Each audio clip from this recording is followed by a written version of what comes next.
আমাদের তো বিরাট বহর গিয়েছিল, নিউ ইয়র্কে চলে আসলো এবং আইসাই একটা হাউকা বাদ দিয়ে জানিয়ে দিল তারা দেশে আসছে। আপনি যদি শুরু করেন, এই যে এনসিপি সরকারের সঙ্গে যারা, ওরা তো দুজন মাত্র, না দুজন, কিন্তু মানে আমি বলছি 104 জনের বহরে এই দুইজন হাউকাউ করে জানিয়ে দিল তারা পুরো বহর দেশে আসছে আর কি। এইটা যদি শুরু করেন আপনি। অনেক ধন্যবাদ বিপুল, আপনার সাবজেক্টটা মানে আসলে আপনি হয়তো বলতে চাইছেন যে এখানে লাগেজ ইস্যু, লাগেজটা একটা প্রতীকী, যে লাগেজে 104টা লাগেজটা না তো, আপনি যদি সাথে করে যদি কাঁধে করে একটা, বগলে একটা, অমুক একটা, 3টা, সাথে 2টা, 5টা করে যদি ধরেন 500, তো 500 লাগেজ তো আসছেই। হ্যাঁ, ছোট বড় মিলিয়ে আসছে। তো সেই লাগেজের মধ্যে মাল আসছে, জিনিসপত্র আসছে, আত্মীয় স্বজনের জন্য কেনাকাটা করছে, মা বাবার জন্য কেনাকাটা করছে, সন্তানের জন্য কেনাকাটা করছে, স্ত্রীর জন্য মানে বিলাভেড লোকজনের জন্য কেনাকাটা করছে, সেগুলো তো আসছে।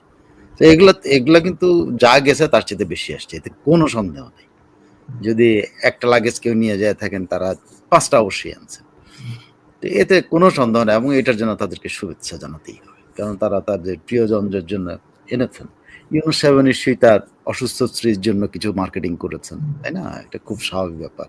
ইউনূস সাহেবের মেয়েও নিশ্চয়ই তার অসুস্থ মায়ের জন্য কিছু মার্কেটিং করেছে।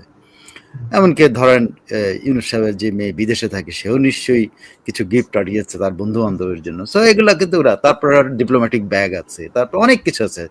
সো মানে আপনি যদি জিনিসপত্র এগুলোর হিসেবে দেন, তাহলে আমি মনে করি বাংলাদেশ কিছুটা হইলেও ধনী হয়েছে। হ্যাঁ, বাংলাদেশি ডলার খরচ হয়েছে বাইরে, কিন্তু সেই ডলারের বিনিময়ে কিছু মালপত্র এসছে, এতে কোনো সন্দেহ নেই। কিন্তু আদতে এই সফর থেকে বাংলাদেশ কি পেল? আমার মনে হয় বিষয়টা আপনি ওইটাই মিন করতে চেয়েছেন। যদি তাই হয়ে থাকে, তাহলে বাংলাদেশের এখানে প্রাপ্তি বলতে আপনি যদি দেখেন, ইউনূস সাহেব প্রায় 40টার উপরে এঙ্গেজমেন্ট তার ছিল। এগুলো বাংলাদেশের প্রাপ্তি। এখন এই এঙ্গেজমেন্ট থেকে কি পেয়েছেন উনি, বা বাংলাদেশ কি পেয়েছে? সকল এঙ্গেজমেন্ট থেকে ওনার ব্যক্তিগত কিছু তো অর্জন হয়েছে, সেটা হলো উনি সুন্দর বলেন এবং আর একটু প্রশংসা পাচ্ছেন। তারপরে ধরেন ওনার প্রাপ্তি হলো উনি বহু পুরনো বন্ধু বান্ধবের সাথে কথা হয়েছে, দেখা হয়েছে, পুরনো কতগুলো দেশ, 40 না 50টা দেশের সাবেক নেতাদের সাথে তার বৈঠক হয়েছে। এগুলো সব তার পার্সোনাল মানে অ্যাচিভমেন্টস।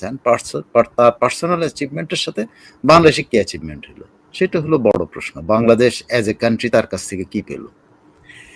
সোজা সাপটা যদি আপনি হিসাব তার 40টা এঙ্গেজমেন্টের মধ্যে তার উল্লেখযোগ্য এঙ্গেজমেন্ট কি কি, এটা যদি আপনি বলতে পারেন যেখানে কি হতে পারে।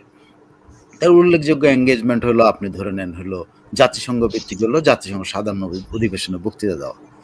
তো এই বক্তৃতা দেওয়া, এটা আমাদের রীতি অনুযায়ী আমাদের প্রায় সকল সরকার প্রধান এরকম যে বক্তৃতা দিয়ে আসছেন, তাতে জাতিসংঘ থেকে কিছু এসেছে বলে আমার জানা নাই। কোনো আদার দেন আপনি বক্তৃতা দিয়েছেন, এটা দেশের মানুষের কাছে প্রচার করেছেন যে আপনি জাতিসংঘ পোডিয়ামে দাঁড়িয়ে বাংলায় কথা বলেছেন, এই করেছেন, সেই করেছেন।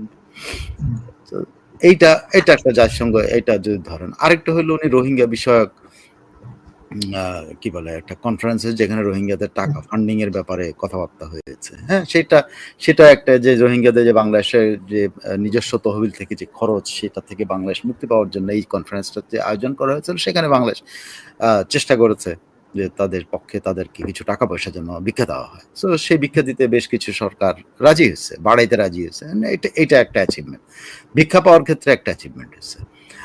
আরেকটা যদি বড় এঙ্গেজমেন্ট জাতিসংঘের মধ্যে ধরেন, সেটা হল জাতিসংঘের এই বিল্ডিং এর ভেতরে সাইড লাইনে এখানে বড় এঙ্গেজ, সেটা হলো ইতালির প্রাইম মিনিস্টারের সাথে ওনার একটা মিটিং হয়েছে। এখান থেকে উনি কিছু পেয়েছেন বলে ব্যক্তিগত খাতির, বন্ধুত্ব, মেলানির সাথে দেখা হওয়া, মেলানির স্পর্শ পাওয়া, এর বাইরে উনি কিছু পাইছেন বলে আমার মনে হয়। বাংলাদেশে কিছু পেয়েছে বলে আমার মনে হয়। তারপরে যদি একটা বড় এঙ্গেজমেন্ট ধরেন হলো কোন ফিনল্যান্ডের প্রেসিডেন্ট অমুক তমুক, এগুলো বড় বড় এঙ্গেজমেন্ট ধরেন। তারপরে যদি বড় বড় এঙ্গেজমেন্টের মধ্যে যদি আপনি ধরেন উনি পাকিস্তানের, এখান থেকেও উনি কিছু পেয়েছেন বলে, বরং কিছু দিয়ে এসছেন কিনা সেটা হলো জানার ব্যাপার। বাংলাদেশ কিছু ক্ষতিগ্রস্ত হলো কিনা, বাংলাদেশের কোনো ক্ষতি হলো কিনা, এটা হলো জানার ব্যাপার। এখান থেকে একেবারে পাকিস্তানের মতো একটা ফকির দেশের সাথে একটা যার তহবিল এই দেশটাকে এখন বলা উচিত তলাবিহীন জুড়ি। আমার ধারণা কিসিঞ্জার দেশ থাকলে এটাকেই তলাবিহীন জুড়ি করতো, কারণ আমেরিকান ফান্ড না থাকলে ওদের টাকা না, ওদের চলার টাকা নেই। তো এর কাছ থেকে কি পাবে? এরকে দেয়া ছাড়া একে কি দিয়ে আসছে সেটা হলো দেখার বিষয়। এখন সাবেক বড় ভাই হিসাবে উনি ছোট ভাই হওয়ার সম্পর্ক করছেন কিনা, ওনার শেহবাজ শরীফের ছেলের সাথে ওনার মেয়ের বিয়ে দেওয়ার ব্যবস্থা করছেন কিনা, এইসব বিষয় হইতে পারে। পার্সোনাল কোনো বাংলাদেশের কোনো লাভ আমার মনে হয় না। ওকে, এইটা হলো বড় এঙ্গেজমেন্ট। আর কি বড় এঙ্গেজমেন্ট? আর বড় এঙ্গেজমেন্ট হলো ট্রাম্পের সাথে ওনার সাক্ষাৎ। ঠিক আছে, এন্ড ট্রাম্পের সাথে সাক্ষাৎ নিয়েও কিন্তু একটা বড় ধরনের বিতর্ক তৈরি হয়েছে, আদৌ ওনার সাথে সাক্ষাৎ হয়েছে কিনা। এটাই ওনারা প্রমাণ করতে পারছেন না, ওনারা মানে বেকায়দায় পড়ে গেছেন এটা প্রমাণ করতে যে এই ছবিটা ফেক না। তো অনেকে বলেন এটা কি বলে, কি ইয়ে করা, কি বলে এটা, কি যেন এআই দিয়ে তৈরি করা, এআই দিয়ে তৈরি না, এটা খুব সম্ভবত যদি এটা ফেক হয়ে থাকে তাহলে এটা ফটোশপের মধ্যেই দীর্ঘ 3 দিন ধরে এটা ঘষা মাজা করে এটা করা হয়েছে, এটা হইতে পারে। কিন্তু আর এই ছাড়া আর কি হলো? ট্রাম্পের কোনো কথা কি বাংলাদেশ সম্পর্কে আসছে? না, আসে নাই। উনি ট্রাম্পের সাথে কথা বলেছেন, এটাও আসে না। তো কোনো কিছুই আসে না। ট্রাম্পের সাথে ওনার সাক্ষাৎ হয়েছে, উনি ট্রাম্পকে আমন্ত্রণ জানিয়েছেন। এটাতে কি হয়েছে? বাংলাদেশের একটা খরচ বাড়ানো হয়েছে, যে ঠিক আছে ট্রাম্প আসলে কি হবে, বাংলাদেশের এখানে 500, 600, 1000 কোটি টাকা খরচ হয়ে যাবে তার সফর ইয়ে করার জন্য। তো এইটা লাভ হয়েছে বাংলাদেশের। তারপর ট্রাম্প আসবে, ট্রাম্পের আমরা মোমের মূর্তি না দেখে, মোমের মূর্তির সাথে ছবি না তুলে, ট্রাম্পের সাথে একটা ছবি তোলার একটা ইউনূস সাহেব তার নিজের একটা সুযোগ করলেন, ভবিষ্যতে উনি আরেকটা নোবেল পান যদি, এটার জন্য। ওই ট্রাম্পের যদি বাংলাদেশে আসাটা হয় তো সেটা ওনার ব্যক্তিগত লাভ হয়, বাংলাদেশে কি লাভ হবে আমি জানি না। বাংলাদেশে যতদূর মনে পড়ে যে বিল ক্লিন্টন আসার পরে বাংলাদেশের ক্ষতি হয়েছে, বাংলাদেশে কোনো লাভ হয় না। সারা দুনিয়াতে একটা কথা বলা যে আমেরিকানরা যেখানে যায় সে দেশের ক্ষতি ছাড়া কোনো ভালো কিছু হয় না। মিডল ইস্টেরও কিন্তু মিডল ইস্টার্নরা মনে করে তাদের অনেক ব্যবসা হয়েছে, কিন্তু আলটিমেটলি মিডল ইস্টার্নরা কিন্তু অনেক কিছু বেঁচে। 1 মিনিট, ওকে। তো এইটা হলো একটা বড় এঙ্গেজমেন্ট ট্রাম্পের সাথে। এখন এর বাইরে কি হয়েছে? এর বাইরে হচ্ছে বাংলাদেশিদের সাথে ওই যে কি বলে রেমিটেন্স যোদ্ধাদের সাথে একটা মিটিং হয়েছে, যেখানে আমাদের তিন দলের নেতারাও ওখানে ছিলেন। তো সেখানে একটা মিটিং হয়েছে। সেখানে কি হয়েছে? সেখানে মিটিংয়ে উনি প্রথমবারের মতো বাংলাদেশের কোনো রাষ্ট্রনায়ক বলেছেন যে বাংলাদেশ উন্নতি হয়েছে হলো রেমিটেন্সের দ্বারা।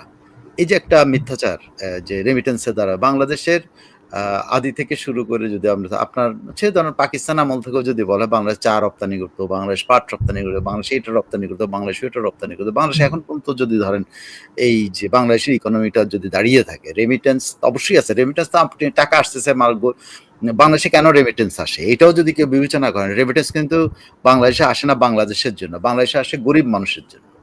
কারণ গরিব মানুষ বাইরে চাকরি করতে যায়, তার পরিবারের জন্য টাকা পাঠায়। তো এটা বাংলাদেশের ডেভেলপমেন্টের জন্য যে বলা হয় যে বা এটাই বাংলাদেশের গরিব মানুষরা, তার মানে সবচেয়ে বড়, উনি যদি বলে থাকেন এটা, তাহলে সবচেয়ে বেশি কন্ট্রিবিউট করতেছে গরিব মানুষ। মানে গরিব মানুষ বিদেশে যাচ্ছে, গরিব মানুষ কাজ করছে, গরিব মানুষ তার আত্মীয় স্বজনের মধ্যে বউ বাচ্চার জন্য, মা বাবার জন্য পাঠাচ্ছে। কিন্তু উনি যখন বলছেন যে এইটা হলো একমাত্র জিনিস যেটা দিয়ে বাংলাদেশ উন্নত হয়েছে, এটা আমার মনে হয় একজন রাষ্ট্রনায়ক হিসেবে ওনার এই ধরনের কথা বলা, বা ইয়ে হিসাবে ইভেন গ্রামীণ ব্যাংকের হিসেবে কথা বলা, যে এটা কি ঠিক যে সবকিছুই ইয়েতে, বাংলাদেশ কি ব্যবসা করে নাই? বাংলাদেশি ব্যবসা ছাড়াই কি এই শুধু রেমিটেন্স দিয়ে বাংলাদেশ হয়েছে? আমি রেমিটেন্স যোদ্ধাদের ছোট করার কোনো কিছু নাই, কিন্তু উনি যে মানে এক পেশে একটা কথা বলে রেমিটেন্স যারা পাঠায় তাদেরকে তাদের স্তুতি করতে গিয়ে তিনি টোটাল বাংলাদেশের যে অ্যাচিভমেন্ট এটাকে অস্বীকার করা, বসে থাকা, এটা ঠিক না।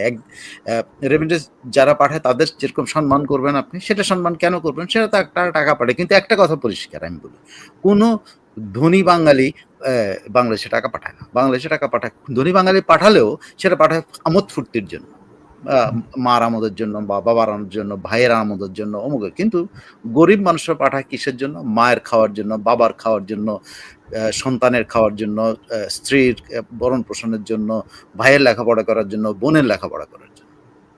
সো তাদের কন্ট্রিবিউশন অ্যাজ এ হোল একটা huge contribution to the nation, ইকোনমিতে হিউজ কন্ট্রিবিউশন। বাট যেটা মিন করতে গিয়ে ওরা ছোট করছেন সেটা হলো যে ওরাই বাংলাদেশের ইয়ে করছে। এতে এতে হচ্ছে কি তাদেরকে একটা প্রতিপক্ষ শুধু না, তাদেরকে ছোটও করা হয়েছে। তারা হোল সোশ্যাল যে ট্রান্সফরমেশন হচ্ছে পজিটিভ, সেখানে এরা কন্ট্রিবিউট করছে। তো সেই জিনিসগুলো স্পেসিফিকলি না বলে উনি বলেই দিলেন যে রেমিটেন্স অলরাই নাকি বাংলাদেশকে উন্নতি করেছে। So, এগুলো একটা হালকা, মানে একজন নোবেল লরিয়েট বা একজন বিদ্বান মানুষের কাছে এইসব হালকা কথা বলে নোবেল লরিয়েট তো তিনি মন জয় করার জন্য যে এই কথাগুলি বলা, এটা আমার মনে হয় একজন রাষ্ট্র দায়িত্ব থাকা লোকের এটা হওয়া উচিত না। এটা হলো ওনার এই জায়গায় আছে। ওখানে অবশ্য উনি যেটা বলেছেন যে একটা এটা আমি তো সব ডাইরেক্টরি কোথা ফেলে এসেছি জানেন, উনি ওখানে ইয়ে করতে গিয়ে 3 দলের নেতাদের প্রশংসা করতে গেছেন, জগৎ আমাদের দিকে তাকিয়েছে, এরা 3 জন আছে, পুরো দেশ চেঞ্জ হয়ে যাচ্ছে। মানে এই 3 দল ওখানে যাওয়াটা নাকি তাহলে আর দরকার কি ঐক্যমত কমিশনের? ওখানে এই কেন যে ওই যে কেন ঐক্যমত বাবা কেন 31টা দল নিয়ে বসে আছে, যে 3টাই যদি দেশটাকে ঠিক করে ফেলতে পারে তাহলে 3টা নিয়েই চলে। এই যে আপনি উনি বলছেন ভিন্ন মেসেজ দেওয়া হয়েছে। কি মেসেজ দেওয়া? ভিন্ন মেসেজ আপনি দিয়েছেন যে আপনি একজনের সাথে আরেকজনের পার্থক্য করছেন। 3 দলকে অন্য 36টা বা 33টা দলের সাথে আপনি পার্থক্য করে ফেলছেন। এটা আপনি করতে পারেন। You have done a successful separation from, মানে তাদের সবার মধ্যে যে ঐক্যমতের কথা আপনি বলছেন সেটার মধ্যে পিঠের মধ্যে আপনি ছুরি বসিয়ে দিয়েছেন, যে 3 জনের তারাই আসাতে নাকি ইয়ে মেসেজ দিয়েছে। এখন আসেন মেসেজ শব্দটা উনি ব্যবহার করেছেন। কি মেসেজ গিয়েছে এইখানে যদি আসেন, এটা হলো বাংলাদেশের লাগেজে করে কি আসছে বা লাগেজে করে কিছু আসছে কেন, এটাই হলো আসল মেসেজ। যে উনি এই মেসেজটাই হলো যে উনি যে কথাটা বলছেন, আমরা যদি তার সারমর্ম, উনি বলছেন যে একটা মেসেজ দেওয়া, সামগ্রিক বিশাল মেসেজ দেওয়া হয়েছে। কাকে মেসেজ দিলেন? বাংলাদেশের মানুষকে? বাংলাদেশের মানুষ এটা মেসেজ মনে করে না, বাংলাদেশের এটা নেগেটিভলি দেখেছে, সমালোচনা করেছে। মির্জা ফখরুলের দলের লোকেরা এই যে কেন্দ্রীয় নেতা সিনিয়র ভাইস চেয়ারম্যান মেজর হাফিজ সমালোচনা করছেন 104 জন নিয়ে যাওয়ার জন্য। সো এই 3 জনকে নিয়ে যে আপনি দেশের মানুষ প্রশংসা করে নাই। এনসিপি কে কেন নিয়ে গেলেন? এনসিপি নিবন্ধিত দল না, এটা তো অনেক টক শোতে অনেক বড় বড় নেতা বলছে। এটা তারপর আপনি জামাতের কেন নিয়ে যাবেন? আপনি অন্যদেরকে কেন, যদি নেবেনই তাহলে 31 দল থেকে 31 জনে নিয়ে যেতেন। এই যে 104 জন আপনি লালুগঞ্জ নিয়ে গেলেন, না নিয়ে 31 দল থেকে 31, তাহলে তো ঐক্যমত বোঝা যেত। আপনি ঐক্যমত করেন নাই, আপনি তো বিভক্তি করেছেন। এবং আপনি ভিন্ন মেসেজ বলছেন, আমি মেসেজ দিয়েছি, একটা মেসেজ নাকি দেওয়া হয়েছে। মেসেজ কি দিয়েছেন? দেশে ডিভিশনের, বিভাজনের মেসেজ দিয়েছেন দেশকে, এবং মানুষ এটা পছন্দ করেনি। আমি বললাম তো বড় দল বিএনপি পছন্দ করেনি। বিএনপি বলছে যে তারা এই 104 জনকে পছন্দ করেনি। কিন্তু আবার মির্জা ফখরুল ওখানে যে এমন একটা বক্তব্য দেন, তাতে কিন্তু আরেকটা মেসেজ গেল যে উনি জিয়াউর রহমানের চেহারা দেখতে পেয়েছেন। এখানে কিন্তু এখানেই আসতে